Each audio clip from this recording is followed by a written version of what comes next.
산다고 생각하면 한번 또 이렇게 다시 살고 싶어요? 다르게 살고 싶어요? 누구 마음대로? 물론 그 방법은 있습니다. 내가 살아서 이제 선업을 많이 지으면 다음 생에 이제 선상에 태어나거나 아니면 다시 인간 몸을 받아갈 수 있어요. 인간 몸을 받고 또 부잣집에 태어날 수도 있고. 그런데 아무리 부자가 되거나 아니면 선상에 태어난다 하더라도 이 생사윤회에서는 벗어날 수가 없다는 거예요. 이것이 가장 큰 병이라는 거예요. 그래서 이 사바세계의 괴로움에 대해서 설해주고 극락세계의 즐거움에 대해서 얘기를 해주는 거죠. 그러면 임종하는 사람이 그 법문을 들었을 때 사바세계에 난 더 이상 집착하면 안 되겠구나. 극락세계 왕성히 해야 되겠구나. 이런 마음이 생겨난다는 거죠.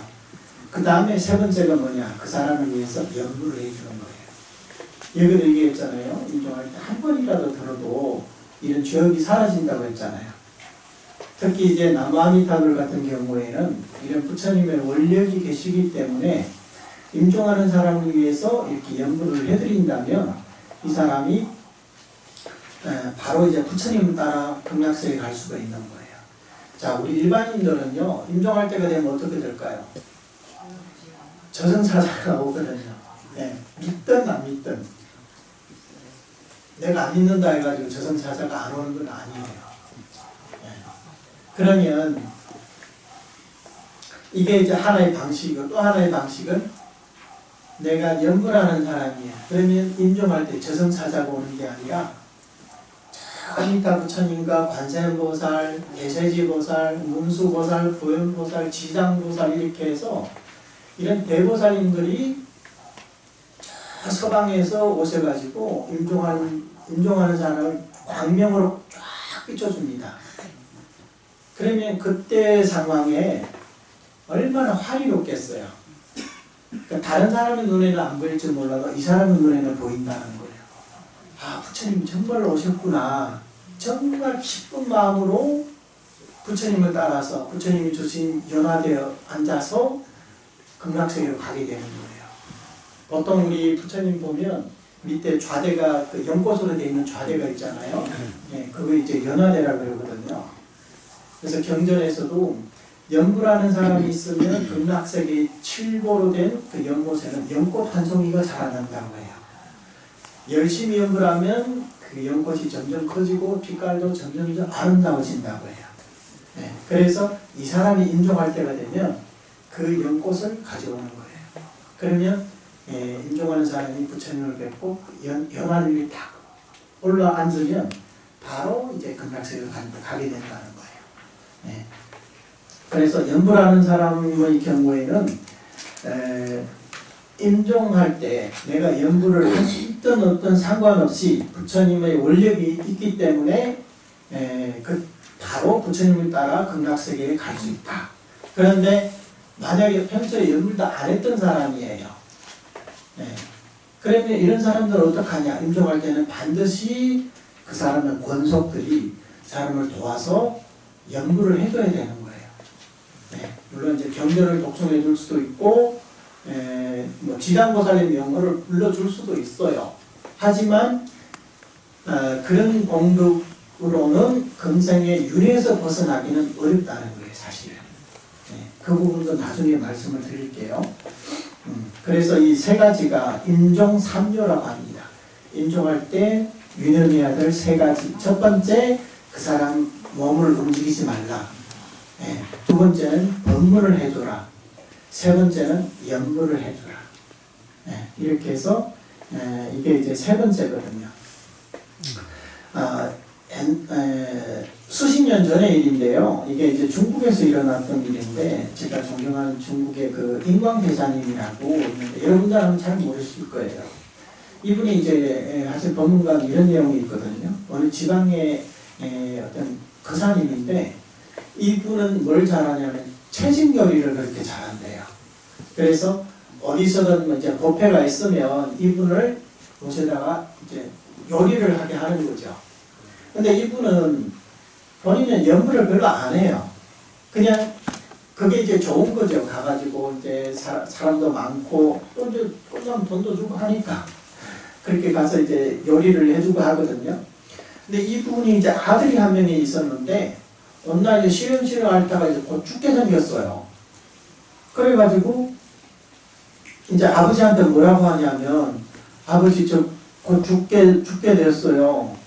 근데 자기 자신을 봤을 때 나는 좋은 곳으로 갈 수 없을 것 같아요. 그러니까 아버지가 갖고 있는 그 부처님을 저한테 주시면 제가 좋은 데 갈 수 있을 것 같아요. 이렇게 말하는 거예요. 그러니까 이분이 이 얘기를 듣고 좀 뜬금이 없었고 나는 그동안 연불도 하지 않았는데 내한테 무슨 부처님이 있다고 하는 거냐? 이제 그러니까 많아요. 아버지는 부처님이 많으니까 허락만 해주시면 가라 말만 해주면 제가 갈 수 있어요. 그렇게 말하는 거예요. 그러니까 아버지니까 그래? 그럼 얼마든지 가져가라. 이렇게 말하니까 그 아들이 그 말을 듣고 바로 이제 숨이 끊어진 거예요. 네. 이 사람이 신기하잖아요. 나는 평소에 연불도 안 했는데 내한테 뭐가 부처님이 많다고 하느냐. 그래가지고 이분이 이제 그 어떤 이제 스님한테 가가지고 이런 얘기를 하면서 이게 무슨 이유인지 모르겠다고 하니까 스님이 이제 하시는 말씀에 당신이 비록 연불을 하지 않았지만 평소에 이렇게 법회 다니면서 사람들이 하는 연불 소리를 많이 들었다는 거예요. 연불을 듣는 것만으로도 그만큼 공덕이 있었다는 거예요. 네. 그래서 그 공덕을 아들에게 줬기 때문에 아들이 그 공덕을 빌어서 좋은 곳으로 갈 수 있었다는 거예요. 네. 그러니까 이런 연불의 공덕은 정말로 불가사의합니다. 이게 왜 그랬냐면 우리 모든 중생이 마찬가지지만 특히 우리 불교에서는 사람에게는 8가지 식이 있다 그러고 그 중에 하나가 제8식 아뢰야식이라고 있어요. 아뢰야식은 뭐가 같냐면 큰 저장소와 같아요. 그러니까 평소에 내가 태어나서부터 죽을 때까지 금생뿐만 아니라 세세생생 내가 일으켰던 생각들, 내가 했던 행위들, 내가 지은 하나하나의 것들이 전부 다 아뢰야식 속에 저장이 되어 있다는 거예요. 그렇기 때문에 내가 연불을 직접 하지 않았어도 저를 지나가다가 연불 소리만 듣기만 해도 그게 내 아뢰에서 저장이 되기 때문에 그 자체가 큰 공덕이 된다는 거예요. 네, 그러니까 이게 허황된 얘기가 아니라 우리 불교 교리에서도 그렇게 설명을 하고 있는 겁니다. 네. 우리 이 남아미탑을 명하는요, 이 불교에서는 이것을 만덕홍명이라고 합니다. 만덕이라는 것은 만가지 공덕이라는 것이 아니라 이 속에는 모든 공덕이 다 들어있다는 거예요. 홍명이라는 크신 명호, 거룩한 명호 이런 뜻이에요. 그래서 만덕홍명에는요 도파경의 공덕도 거기에 들어있고 지장경의 공덕도 들어있고 신묘장구의 공덕도 들어있고 금강경, 화엄경 또 지장보살, 관세음보살, 약사열애 우리가 하는 그 연불들 있잖아요. 서가모니 불 이런 불보살님들의 명호의 공덕도 이 육자명호 속에 나무아미타불한 6자 속에 다 들어있다는 거예요. 그래서 이것을 만덕홍명이라고 부르는 겁니다. 그래서 이런 큰 공덕이 들어있기 때문에 우리 중생들이 누구라도 이런 부처님의 명호를 부르기만 하면 이 사람은 반드시 극락세에 갈 수가 있다. 그러니까 평소에 우리는 사실 보면 우리 불교에는 정전도 너무 많고 불보살님들의 명호도 너무 많아요. 지금 계신 분들이 처음부터 지장기도를 했는지는 모르겠지만 대부분 그 부자님들 보면 무슨 기도에는 뭐가 좋다, 무슨 소원에는 무슨 기도가 좋다 해가지고 지장기도도 했었다가 관세음보살 기도도 했었다가 석가모니 부처님도 했다가 그 다음에 금강경 했다가 지장경 했다가 신묘장구 했다가 도파경 사경도 했다가 너무너무 바빠요. 그러니까 많이 하다 보니까 어떤 현상이 일어나냐면 이것만 하고 저거 다 안 하면 뭔가 찝찝한 거예요. 예, 관세음보살 하다 지장보살로 갈아타니까 또 관세음보살님이 서운해 하실 것 같기도 하고. 예, 그러니까 항상 마음 한켠으로는 좀 불안한 거예요. 뭔가 내가 이게 잘못한 게 아닌가. 또 어떤 분은 얘기를 들어보면 매일 지상경 독송하고 또 그 뭐죠? 금강경도 독송하고 그 다음에 또 뭐 반야신경 해야 되고 아미타경도 해야 되고 지장보살도 해야 되고 지장보살도 해야 되고 그러니까 하루 일과를 보면 꽉 차 있는 거예요. 예, 뭐 하나라도 또 놓치기 또 아깝다는 거예요. 그동안 해왔던 게 있기 때문에 이것만 하고 이걸 안 하기는 좀 부담스러운 거예요, 본인도. 그러다 보니까 맨날 시간에 쫓겨가지고 예, 본인이 하고 싶은 일도 못하고 시간이 많이 이제 걸리는 그런 그 수행들이기 때문에 그래서 이제 고민을 하시는 분들도 많이 봤거든요. 근데 남아미탈 명호는 이게 만더 공명이기 때문에 이 하나 속에 모든 공덕이 다 들어있다는 거예요. 예. 그래서 하나만 하면 여러분들이 평소 하던 모든 수행이 그 속에 다 들어있는 거와 마찬가지라는 거예요. 예. 그러니까 이것저것 하지 않아서도 충분하다. 예. 이 말씀을 드리는 겁니다. 가정에서 공부도 상관없어요? 집에서? 그러니까 우리가 흔히 오해하는 게 있어요. 뭐 지장보살이나 관세음보살이나 뭐 서가모니 그런 이제 평소에 건강할 때 하는 거고 남아미타불은 이제 나이 먹고 이제 오늘 내일 할 때. 네.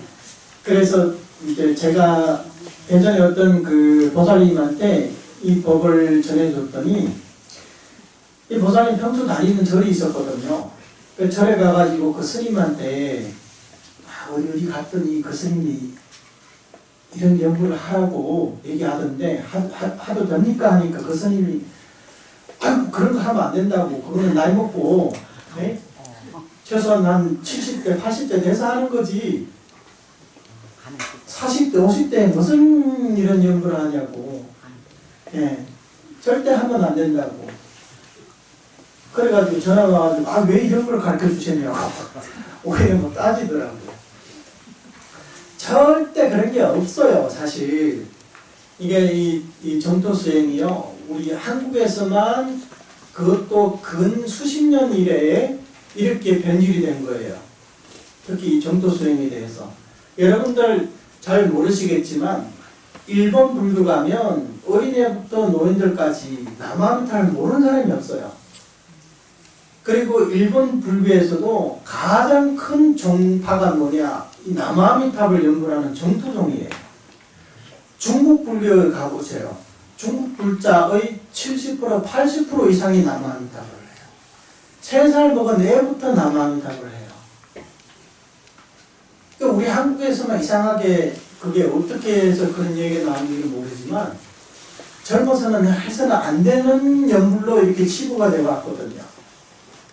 네. 그 다음에 또 한 가지가 있어요. 한 가지 이거 얘기하면 또 싫어하실 분도 있을지 모르지만 또 생각이 다르신 분들도 있을지 모르지만 가정에다가 법당 모시는 거 있잖아요. 불화를 모신다, 불상을 모시는 거 대부분 안 하시죠? 네. 집에다 하면 또 뭐 집에다 향을 피워도 안 된다. 그러면 뭐 무슨 뭐 귀신이 온다 아니 어쩐다 아니. 촛불을 켜도 안 돼요. 진짜 그래요? 진짜 그러면 제가 이런 말을 안 하겠죠. 근데 여러분들 만약에 대만이나 중국 같은 데 가보면요. 대부분 거의 모든 불자들 집에 다 부처님 모셔놓고 있어요. 물론 이제 거기에는 초 같은 거는 잘 안 켜요. 왜냐면 옛날에는 초를 켰었는데 지금은 많이 발전해가지고 그 전기를 하는 그 불이 있잖아요. 그거를 이렇게 켜놓거든요. 왜냐면 그거는 이제 화재 위험이 없잖아요. 예. 옛날에는 그런 게 없을 때는 초로 했지만 지금은 이제 그런 걸 안 하거든요. 예. 물론 초로 하도 됩니다. 안 되는 게 아니에요. 그 다음에 향도 사르고 다 하거든요. 근데 거기에는 아무 문제가 없는데 우리 한국에만 그렇게 모시면 문제가 된단 말이에요. 그 한국 부처님은 뭐 영험이 없으신가? 네? 외국 부처님이 영험이 있고 우리 한국 부처님이 영험이 없으신가요? 그렇지가 않겠죠? 네. 그러니까 우리가 생각을 잘못하고 있기 때문에 그러는 거예요. 불자로서 집에서 절에 와서만 기도하는 게 아니거든요. 집에서는 기도 안 합니까? 그럼 집에서 기도하면 어떻게 해야 되겠어요? 당연히 부처님을 모셔놓고 하는 게 좋죠. 다만 부처님을 모셔놓는 환경 자체가 좀 청정해야 되겠죠. 자는 안방이라든가 막 집도 뭐 어지러운데 그런데 이제 하면 좀 공경심이 좀 부족하잖아요. 그래서 이제 부처님을 모시려면 좀 깨끗한 공간에다가 이렇게 경건한 마음으로 모셔야 되니까. 그래서 집에 환경이 허락이 안 돼서 우리 집에는 그런 공간이 없다. 그래서 못 모신다. 그거는 이해가 가요. 근데 집에 그런 공간에 있음에도 불구하고 이런 잘못된 그 얘기들 때문에 부처님을 모시면 뭐 귀신이 온다. 향을 피우면 귀신이 온다. 아, 그런 게 어디 있어요? 부처님이 계시는데 무슨 귀신들이 몰려옵니까? 그러니까 그게 와전이 된 거라고요. 그게 잘못된 거예요. 부처님을 모시는데 귀신이 막 몰려와가지고 집안에 안 좋은 일이 생겨나면 그럼 무슨 부처님이에요? 그런 불길한 부처님이 있어요? 그게 잘못했다는 거예요. 이 부분은 어디 가서도 저는 꼭 한번 바로잡고 싶어요. 그래서 집에 환경만 허락이 된다면 불화를 모시든 조그만 불상을 모시든 아무 상관이 없어요. 그래서 맨날 그 앞에서 기도도 하고 경건한 마음으로 절도 올릴 수도 있고 독경도 할 수도 있고 그렇게 해야 되거든요. 이 수행이라는 것은 절에만 와서 하는 게 여러분 절에 뭐 한 달에 몇 번 다니십니까? 매일 다니시는 건 아니잖아요. 바로 절 옆에 사신다면 뭐 조성이라도 절에 와서 뭐 같이 할 수도 있겠지만 그렇지 않으면 일주일에 한 번 다닌다거나 뭐 한 달에 한 번 다닌다거나 그런 상황이라면 집에서도 이렇게 모시놓고 할 수 있다. 하루에 5분만 연불을 한다 하더라도 그렇게 하는 게 좋다는 거예요. 자, 그 다음에 세 번째 볼게요. 이 내용은요, 오늘 시간을 봐서 다 못할 수도 있어요. 나머지는 여러분들 집에 가셔서 이렇게 살펴볼 수도 있을 겁니다. 만약 그가 죽은 뒤 7일 안에 다시 여러 가지 좋은 공덕을 지어주면 능히 그 중생들로 하여금 영원히 나쁜 것을 여의게 하고 인간이나 천상에 태어나 아주 묘한 낙을 받게 하며 현재의 권속들도 이익이 한량한다이다. 이거는 이제 49일 동안에 아직 명부에서 이 사람이 어디로 갈지, 육도 가운데 어디로 갈지 아직 결정이 되지 않았기 때문에 이렇게 공덕을 지어줘야 된다는 거예요. 그러니까 이 부분도 굉장히 중요하거든요. 여러분 한번 생각해 보세요. 우리가 어떤 이제 낯선 곳에 가가지고 길을 잃어버렸어요.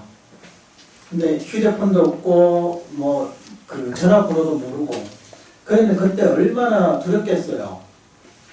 누구라도 내 아는 사람이 나타나면 정말 얼마나 반갑겠어요. 여러분 예를 들어가지고 외국에 가가지고 여권도 다 잊어버리고 어디가 어딘지도 뭐 언어도 안 통하고 그럼 어떡하겠어요. 얼마나 당황스럽겠어요. 그러니까 우리 가족들도 마찬가지거든요. 숨이 끊어지고 49일 동안에는 아직까지 이 사람의 업식이 결정이 되지 않았기 때문에 어디로 갈지를 몰라요. 그렇게 되면 이 사람 마음 항상 불안해한다는 거예요. 두렵고. 이럴 때는 세간에 남아있는 내 가족들이 나를 위해서 공덕을 지어주기를 간절히 바란다는 겁니다.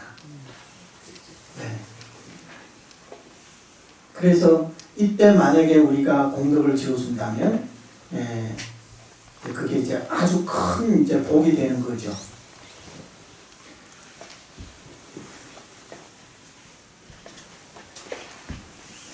그 다음에 네 번째를 봐요. 죽음의 귀신이 기약 없이 닥쳐오면 어두운 영혼이 자신의 죄와 복을 알지 못하고 49일 동안을 바보처럼 귀머거리처럼 되었다가 중생의 죄업을 심판하는 곳에서 그의 업과를 변론하고 결정한 뒤에야 그의 업대로 다시 태어나게 되나이다.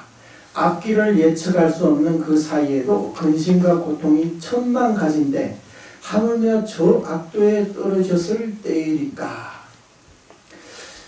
이걸 보면 떠오르는 영화가 있는데 신과 함께라는 영화가 있잖아요. 네.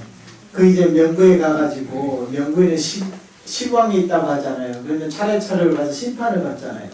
사실 이게 같은 내용이거든요. 49일도 아까 말씀드린 대로 이 죽음의 귀신, 네. 이 죽음이 닥쳐오면 이 사람은 그 저승세계에서 아주 그 영혼이 아주 어두운 상태라는 거예요.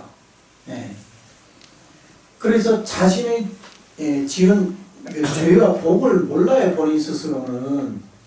그래서 어떤 사람은 염라대왕이 당신 무슨 죄를 지었잖아 하면 그런 죄를 지은 적이 없는데 하면서 이제 오리발을 내밀거든요. 그럼 어떡하냐? 저승의 업경계라고 있다고 합니다. 거울 앞에 딱 서면 이 사람 일생 동안 지은 그 업이 우리가 영화를 보듯이 그게 쫙 다 나온다는 거예요. 그렇게 딱 보면 이제 할 말이 없는 거죠, 이제. 네.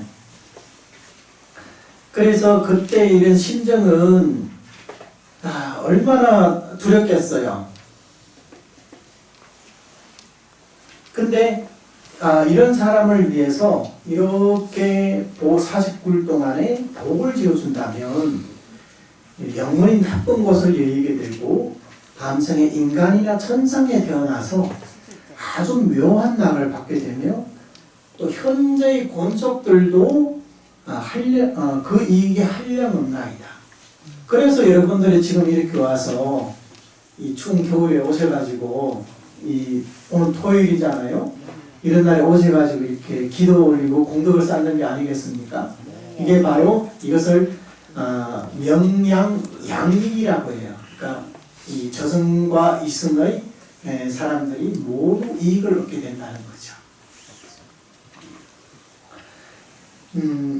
그 다음에 다섯 번째 보면 이 명을 마친 사람이 아직 새로운 생을 받지 못하는 49일 동안에는 생각에 혈육 권속들이 그를 위해 복을 지어 고통에서 구출하여 주기를 바라지만 49일이 지나면 업을 따라 과보를 받게 되나이다.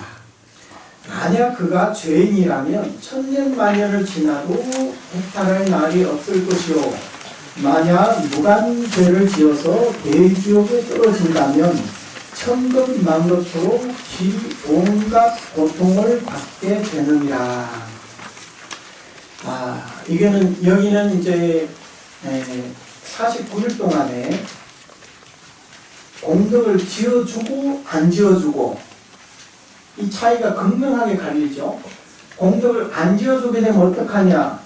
그 사람이 만약에 죄인이라면 죄업을 많이 지은 사람이라면 천년만년이 지나도 헤어날 길이 없다는 거예요.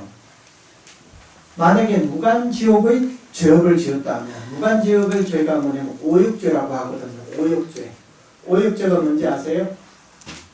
첫 번째, 부처님 몸에 피를 내게 하는 것. 그 다음에 두 번째는 아란을 죽이는 일. 그 다음에 세 번째는 아버지를 죽이는 일. 네 번째는 어머니를 죽이는 일. 다섯 번째는 승단의 화합을 깨뜨리는 일. 이 다섯 가지가 오욕죄라고 하거든요. 이 가운데 하나라도 그 죄업을 지으면 이 사람은 이제 이 무간지옥 또는 아비지옥이라고 하죠. 그게 떨어지게 된다는 거예요.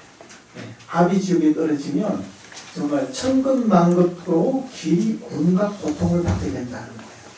그러면 이런 사람에게 어떻게 해야 되느냐? 바로 49일 동안에 공덕을 지어줘야 된다는 거예요. 예. 이 공덕을 지어줘야 되는데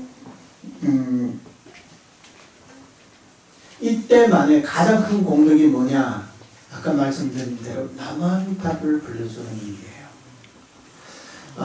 물론 지장보살님의 명호를 불러줘도 됩니다. 모든 불보살님들의 공덕이 있기 때문에 이 악도에 떨어지지 않게 해줄 수는 있어요. 하지만 남아미타불 명호를 불러준다면 그 사람이 악도에서만 벗어나는 게 아니라 3계에서 6도 윤회에서 벗어나 극락왕생하게 해줄 수가 있다는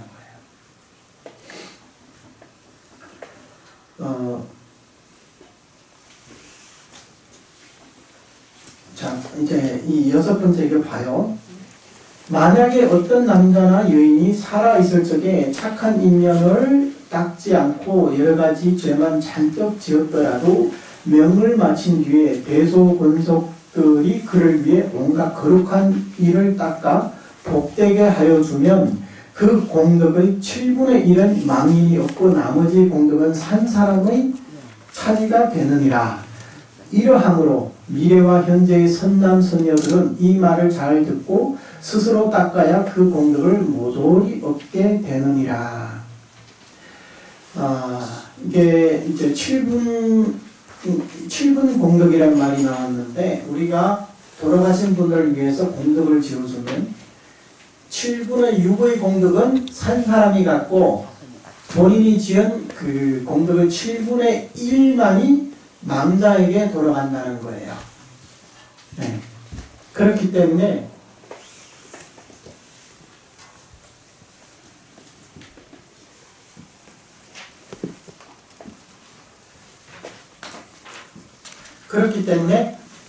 우리는 살아있을 적에 망자를 위한 공덕도 그렇지만 스스로를 위해서도 이런 공덕을 많이 지어야, 그러면 그 공덕이 본 스스로에게 100% 본인에게 갈 수가 있다는 거예요. 그 다음에 7번째, 임종하는 날 삼가 살생하지 말고 악연을 짓지 말며 귀신이나 도깨비들에게 제사 지내고 절하여 구하지 말도록 권하여 주기 바랍니다. 이 부분도 우리가 이제 주로 많이 범하는 그런 이제 업이기도 합니다. 대부분 우리는 요즘에 이제 장식장에서 이 제사를 지내지만 그 보면 그게 이제 생선 같은 것도 올라오고 하잖아요. 사실 우리 불자들은 그런 것들은 올리지 말아야 돼요. 절대 올리면 안 돼요.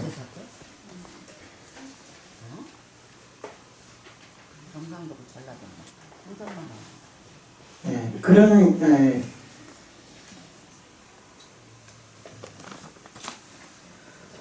왜냐하면 끝까지 읽어볼게요. 저 산목숨을 죽이거나 귀신에게 제사 지내는 것으로는 털끝만큼도 망인을 이롭게 하는 힘이 없을 뿐더러 죄연만 맺어서 더욱 깊고 무겁게 하기 때문입니다. 설사 내세나 현생에 성스러운 연분을 얻게 되어 인간이나 천상에 태어나게 되더라도 임종할 때에 그 권속들이 악을 지으면 그 원인으로 이 죽는 사람에게 몹쓸 누가 되어서 좋은 곳에 태어남이 늦어지거늘 더구나 임종하는 사람이 생전에 일찍이 자그마한 성분도 없었다면 본래 지은 업을 따라 스스로 악도를 받아갈 것인데 어찌 차마 권속들이 업을 또 보태리까. 비유하자면 어떤 사람이 먼 곳에서 오는데 굶은 지 사흘이 되고 짊어진 물건은 100근이 넘는데 우연히 이웃 사람을 만나 또 작은 보따리를 덧붙인다면 갈수록 더욱 지쳐버리게 되는 것과 같나이다.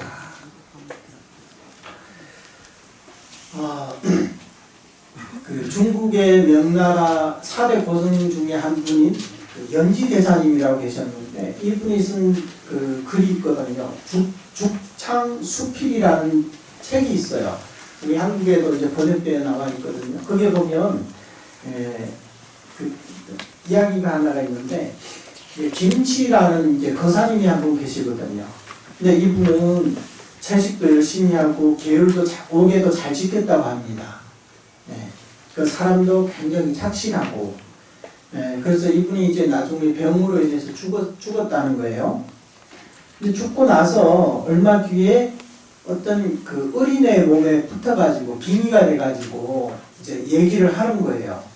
네, 뭐라고 얘기하냐면 그 사라 생전에 그 부인이 있잖아요. 부인을 막